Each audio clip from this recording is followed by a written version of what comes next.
I have been asked many times across the long years what it was like. People ask it the way they ask about famous battles or the fall of great kingdoms, with the expectation that the answer will be large and dramatic, that I will describe something overwhelming and magnificent, a memory that announces itself as historic, that knew in the moment of its happening what it was going to mean. It was not like that. Or rather, it was like that, but not in the way they expect. The overwhelming part came first, and it was not magnificent.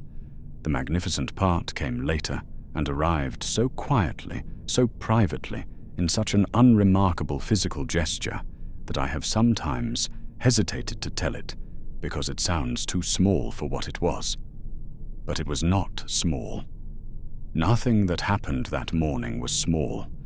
The world changed before the sun cleared the horizon and kept changing for hours afterward, and has not stopped changing since, because the world the sun rose into on that morning no longer exists, and the world it made is the one we live in now, and there is no going back to what was before, and I was there, and I will tell you what it was like as honestly as I am able. My name is Araniel. I was born on the shores of Cuivienen in the years before years had numbers, in the time before the sun, in the world that you have never seen and cannot imagine, and that I will try to make real for you before I take it away, because the taking away requires the having first, and you cannot understand what was lost that morning unless you understand what was there. The dark. Not darkness.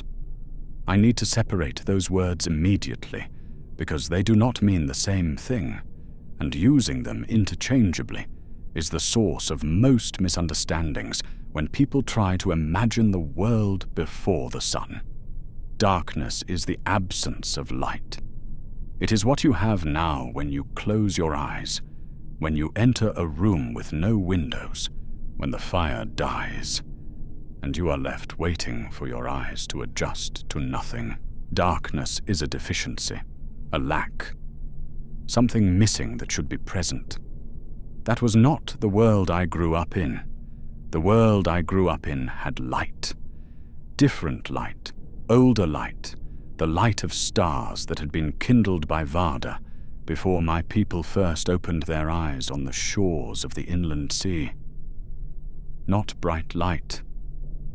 Not the aggressive, directive, shadow-casting light that I now wake to every morning, and that you have never known anything else.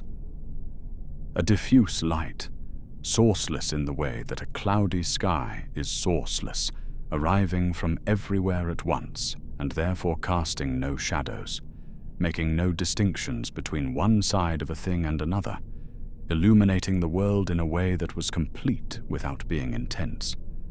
I grew up in that light, and I loved it with the love of something so familiar it has ceased to be a separate object, and has become simply the condition of existence.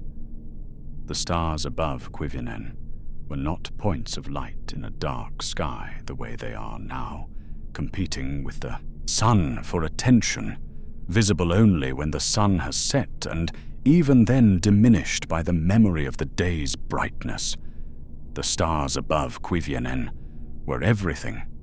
The entire sky was theirs.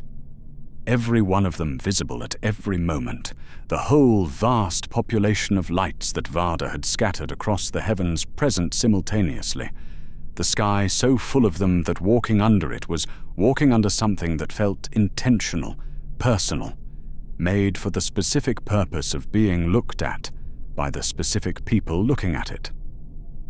We were the firstborn. The stars had been kindled for us. This was not arrogance. It was simply what we understood about the world, that it had been prepared before our arrival, and that the preparation had been carried out with attention and love, and that the stars were the most visible evidence of this, the gift that was present every moment of every night, of every life any of us had ever lived. I am telling you this because I need you to understand what was at stake on the morning the sun rose. Not just the strangeness of a new thing, the ending of a world. The world of starlight. The world that had been prepared for us before we existed. The world in which every elf then living had been born and grown and found beauty and made meaning was ending. We did not know it was ending. We did not know anything was coming. The sun rose without announcement and without our consent and without any preparation on our part, and the world it made was not the world we had been living in. The texture of an ordinary night, before I take it away.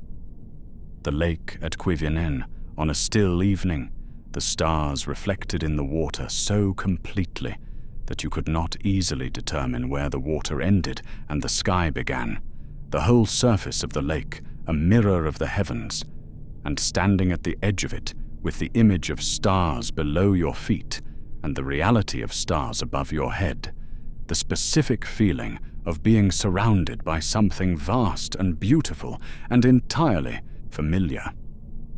Not awe exactly. The feeling is too domestic for awe. The feeling of being exactly where you belong in a world that was made with you in mind.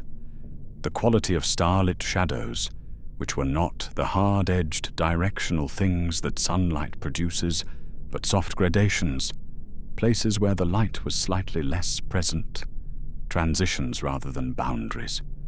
The world moving between illuminated and less illuminated in a way that felt continuous rather than divided. I grew up knowing the shape of every tree near our encampment by its starlit silhouette, and the silhouettes were gentle things, suggestions of form rather than declarations of it. The sounds of the world at night, which were the only sounds we knew because there was no day against which to measure them. The birds that sang in starlight, and there were birds, strange birds whose songs I have never heard since that morning, and have wondered about across all the years since, whether they too belonged to the old world and could not survive in the new one. The specific quality of voices carrying in cool, still air, conversations at a distance arriving with a clarity that I have never heard reproduced in sunlight. The cold, not unpleasant cold. The specific temperature of a world that had never been warmed by direct sunlight, that had arrived at its own equilibrium across ages without any external heat source, cool in the specific way of deep stone and still water and night air, a coolness that we had never thought of as a deficiency because we had nothing to compare it to. That was simply the temperature of things, all of it ending. I was at the edge of the encampment on the morning it happened, further out than I usually went at that hour, unable to sleep for reasons I cannot now remember. Some small anxiety of ordinary life that has been entirely erased by what replaced it. I was sitting on a flat stone above the lake, looking east across the water, which reflected the stars in the usual way. The usual beauty of it. The usual peace. Then the eastern horizon changed.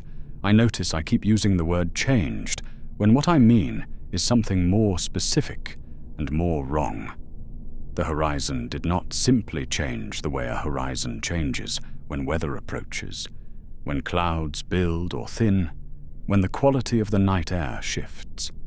The horizon changed in a way that had no precedent in anything I or anyone I had ever spoken to had observed. A quality of light arrived from the east that had no category in my experience, that my mind reached for something to compare it to, and found nothing. That was not more starlight and not less starlight, but something that existed in an entirely different register than starlight. Something that did not diffuse from everywhere at once, but arrived from a direction, from a specific point on the horizon, growing. I sat very still for a long time watching it grow. The first thing I felt was not terror. The terror came, but it was not first. The first thing was the specific feeling of wrongness, the feeling that something is happening that should not be happening, that the world is behaving in a way that the world does not behave, that whatever category you would put this in does not exist yet, and your mind is in the process of creating it and not enjoying the process. The light on the horizon was also, I noticed, with a specific quality of unease, making the stars immediately above it dim. Not the stars far to the west, not the stars directly overhead. The ones nearest the horizon to the east, the ones that had always been there, that I had navigated by and found comfort in across my entire life. They were not gone, but they were less. Something was competing with them and winning, and the thing competing with them was winning so completely that the comparison was not really a competition at all. I called out to the encampment. I do not remember what I said. Something that communicated urgency without being able to specify the nature of the urgency. Something that brought people out of their tents and their conversations and their ordinary activities to stand at the edge of the camp and look east with me at the thing that was growing on the horizon. We stood together and watched it come, and nobody spoke. The light intensified. Not gradually in the way that I can now describe sunrise to you, the familiar progression from dark to grey to rose to gold. This was not a progression I had any framework for. The light on the horizon was unlike anything, and it was growing unlike anything, and the growing of it was producing in my body a response that was also unlike anything, that I now recognize as what it was, but that I had no name for then. My heart was doing something it had not done before, a speed and a pressure that I had no reference point for, that I now understand as fear, but that in the moment was simply physical strangeness, my body responding to something that my mind had not yet processed by accelerating in ways that felt wrong. The air changed temperature. This was the second sign before the sight. The air arriving from the east, the specific air of the direction the light was coming from, was warmer than the air around us. Not warm, warmer. A relative thing, but in a world where temperature had been a constant my entire life, where the air had always been the temperature the air was, warmer was as strange and unprecedented as the light. Something was coming from the east that was changing to the air before it arrived, and the changing of the air was incomprehensible because air did not change. Air was what it was, cool and still and constant in the way that everything was constant. Then someone behind me said something. I do not know who. I know what they said, because I have replayed it many times. They said, in a voice that contained no emotion, because the emotion had not yet caught up with the observation. They said the stars are going out. I looked up. They were right. Not all of them. Not suddenly. But the stars in the east, the stars that had been above the growing light on the horizon, were no longer visible. The light was rising. I understood this now, with a certainty that produced its own specific horror.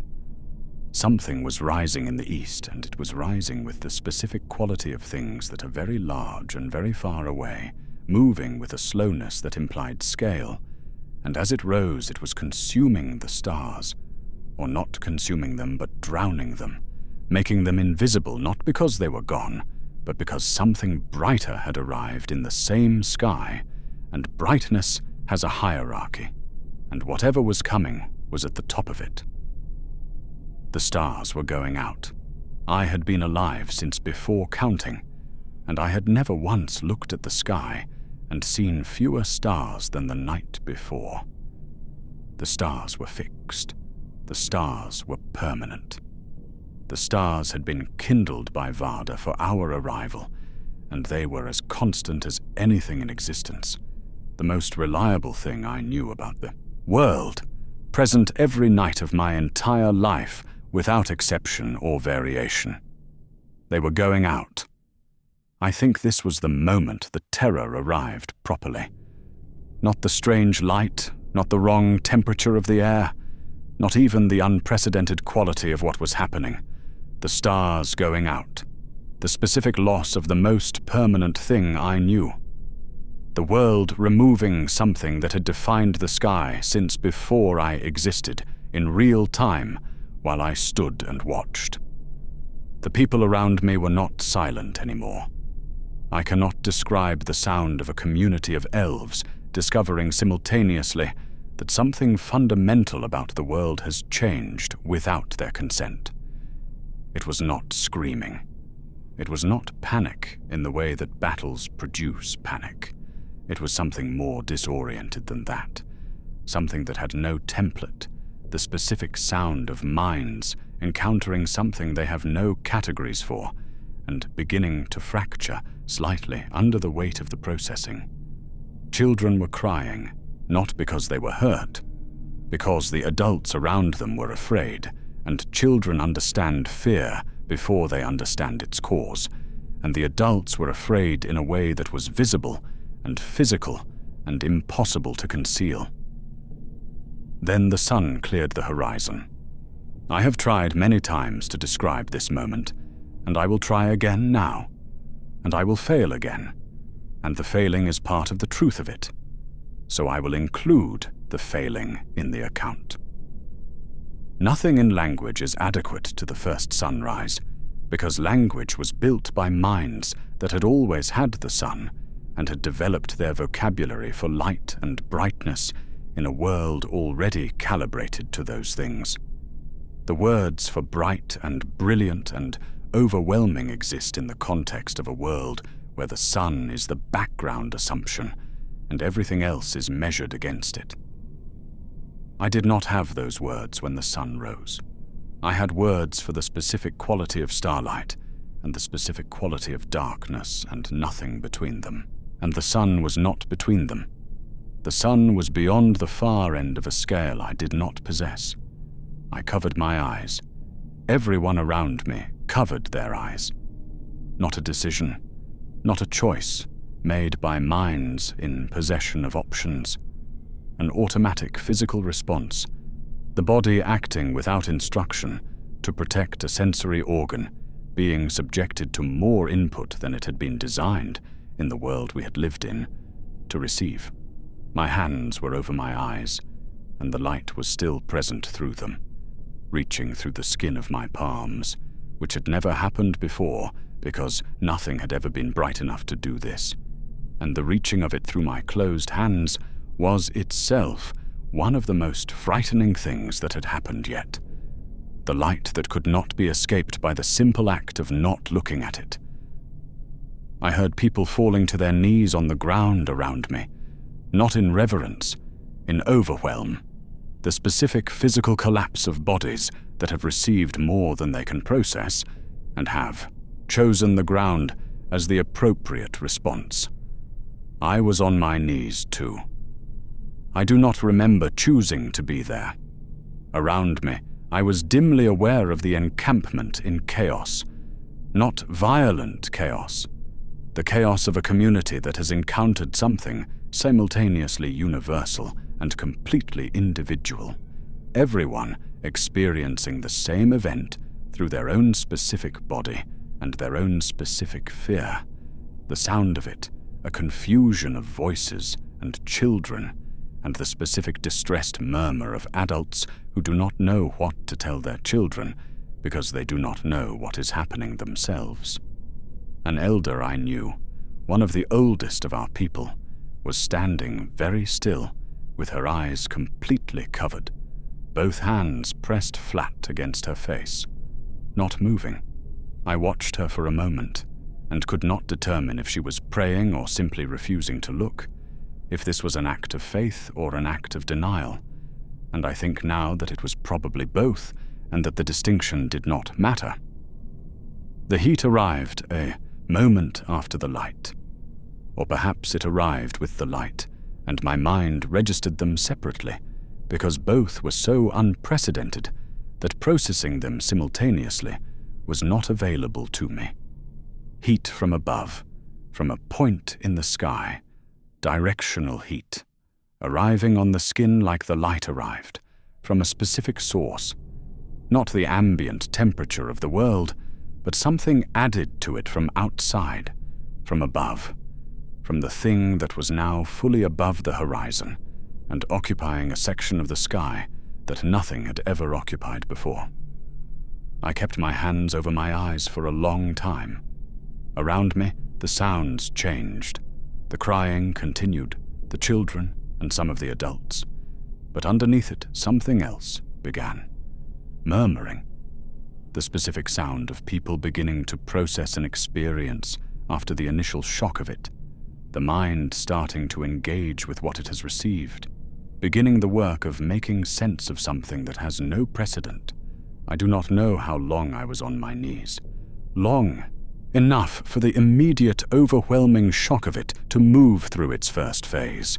Long enough for the body to stop being simply overwhelmed and begin instead to be overwhelmed in a more functional way. The mind starting to engage with what the senses were reporting rather than simply shutting down in the face of it. The sounds around me had changed. The initial shock had been loud, the voices and the crying, the specific noise of community encountering something unprecedented. But as the first minutes passed, the noise had reduced, not because the fear had reduced, but because fear of this particular kind, the fear of something incomprehensibly new rather than something immediately threatening, produces eventually a kind of silence. The mind going inward. The attempt to process taking precedence over the expression of the processing. I spread my fingers. Just a little. Just enough to let in a narrow band of the light through the gaps between them. A quantity of it small enough that my eyes could begin to negotiate with it. And I looked through the gap at the world that the sun had made. The color hit me first. Red. A quality of red in the eastern sky that I had no prior experience of. A warm, saturated richness of color that starlight had never produced and that I had no name for in my existing vocabulary. That I will now call dawn red because that is what it was and what we called it afterward. But that in the moment was simply a color that had not existed in the world an hour ago and existed now and was extraordinary. I spread my fingers wider. The lake that I had sat beside all my life, the lake whose surface I had watched reflect the stars on 10,000 evenings, was doing something I had never seen it do. It was reflecting the sun, not the gentle, scattered reflection of starlight on water. The soft shimmer that I had grown up believing was the most beautiful thing that water did. A reflection of concentrated, brilliant light, the specific gold and red of early morning sun on open water, the surface of the lake blazing with it, a brightness that was almost painful even at this distance. And that was also, and I struggled with this for some time, beautiful. Not in spite of the brightness. Not after the brightness. Because of it. I took my hands from my eyes. Slowly. In stages. The way you enter cold water, incrementally, giving the body time to adjust to each new degree of the experience before proceeding to the next. My eyes protested each stage, and then adapted, and then I proceeded to the next stage, and they protested again, and adapted again. And after a period I cannot measure, I was standing in the morning light, with my hands at my sides, and my eyes open, and looking at the world. I do not have the right words for what I saw. I have the words we developed afterward, when language caught up with the new world, when we had lived with the sun long enough to build vocabulary adequate to it. Those words are available to me now, but they are not the words of that moment. They are retrospective words. Words built on accumulated experience of a thing we no longer found strange, and using them to describe the first time feels dishonest. What I can tell you is what it felt like. It felt like more. The world in sunlight was more than the world in starlight. More color, more contrast, more detail, more of everything visible. The hills to the east that I had known all my life in the soft suggestion of starlight were revealed in the morning sun as things with specific textures, the particular quality of their stone visible now, the variation in their surface apparent, distance and depth perceptible in a way that starlight's diffuse illumination had never permitted.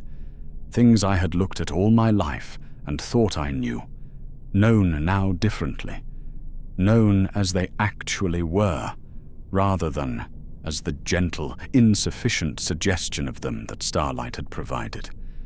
It was too much, and it was not enough simultaneously. Too much, because my senses had been calibrated for a quieter world, and this one demanded more of them than they had ever given.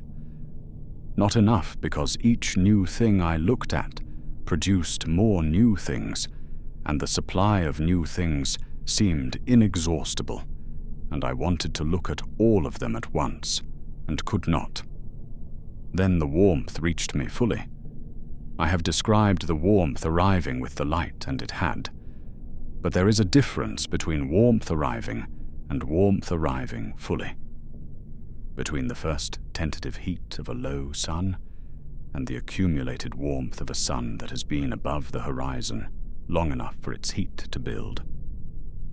I was standing in direct sunlight, my face turned toward it, the light falling on my skin from above and from the east, and the warmth of it was something that my body received, and immediately, without consultation with my mind, decided was good.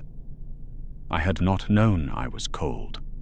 The world before the sun was not cold to me, because I had nothing to compare it to, because the temperature it maintained was the only temperature I had experienced, because cold implies a deficit, and you cannot experience a deficit you have no awareness of.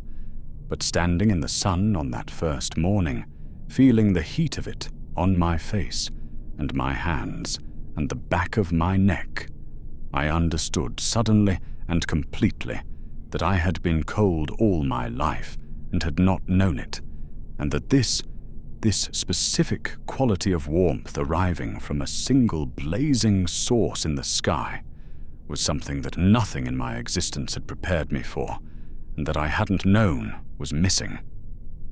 I closed my eyes, not from overwhelm this time, deliberately. I closed my eyes, and I turned my face toward the sun, and I stood still, and I felt the warmth on my closed eyelids, and the redness of the light through my skin, and the specific heat of it on my cheekbones and my forehead, and I let it simply be what it was, without trying to process or categorize or understand it. And something happened that I cannot fully account for. The thing that arrived was not joy exactly, though joy was part of it. Not wonder, though wonder was present. Not relief, though there was something in it that felt like relief, as if a weight I had been carrying without knowing I was carrying it had been lifted. The closest I can come to naming it is homecoming, the specific quality of arriving somewhere you have never been, and recognizing it anyway, the feeling of a thing fitting into a space you did not know you had, the feeling of something that had been waiting to be received, finally being received. I stood in the first light of the first sun in the history of the world, and I felt warm for the first time in my life. And the world the sun had made, the world that had frightened me so completely an hour before, the world whose brightness had driven me to my knees, and whose strangeness had seemed like loss, and whose arrival had felt like violence done to everything I knew, That world arranged itself around me in the morning, light and was beautiful. Not instead of what it had replaced, not in compensation for it. Beautiful in its own right, in its own way, in the specific quality of beauty that only exists where there is contrast and shadow and the directional light that throws both into relief. I opened my eyes. The lake was blazing with reflected light. The hills were golden, the stars were gone, and the sky in their place was a color we had no name for, yet that we would later call blue. A deep, saturated richness of color that occupied the entire dome of the sky in the direction away from the sun. That was not the black of the night sky and not the absence of stars, but a positive presence, a color that was itself beautiful without reference to anything it had replaced. I looked at it for a long time. Beside me, after a while, I became aware that others were doing the same. The crying had stopped. The murmuring had stopped. The specific stunned silence of people who have moved through terror and strangeness and loss and come out the other side into something they do not yet have words for had settled over the group. The silence of minds fully occupied with the work of receiving something too large and too new to receive quickly. We stood together in the morning light and looked at the world the sun had made. And the world looked back. I have lived in the sunlit world for longer than I have words to convey, and I have loved it well, with the specific love of something known completely across a very long time, and I have never once in all those years looked at the morning sky without a trace of what I felt on that first morning still present in it. The wonder of it never entirely domesticated by familiarity, the specific beauty of dawn light on water carrying still some residue of the first time, when it was not beautiful yet, and then it was, when the world changed while I was standing in it, and I survived the changing and came out on the other side with warm hands and open eyes, and a sky full of a color we had not yet named. I still call it blue. It is still the most beautiful color I know. The world the sun made was not better than the world it replaced. I have thought about this across all the years, and I keep returning to it as the truest thing I know about that morning. It was not better. It was not worse. It was different in a way that contained both loss and gift so completely intertwined that separating them was not possible then, and is not possible now. The starlit world was real, and it was beautiful, and it ended, and the loss of it was real. The sunlit world is real, and it is beautiful, and the gaining of it was real. Both of those things are true, and neither cancels the other, and I have made my peace with holding both simultaneously, which is the only available option. I stood on the shore of Cuivienen on the morning the sun first rose, and I was afraid, and I was lost, and I was cold without knowing it. And then the warmth came, and I closed my eyes, and I let it in. And when I opened them again, the world was different. It has been different ever since. I am glad.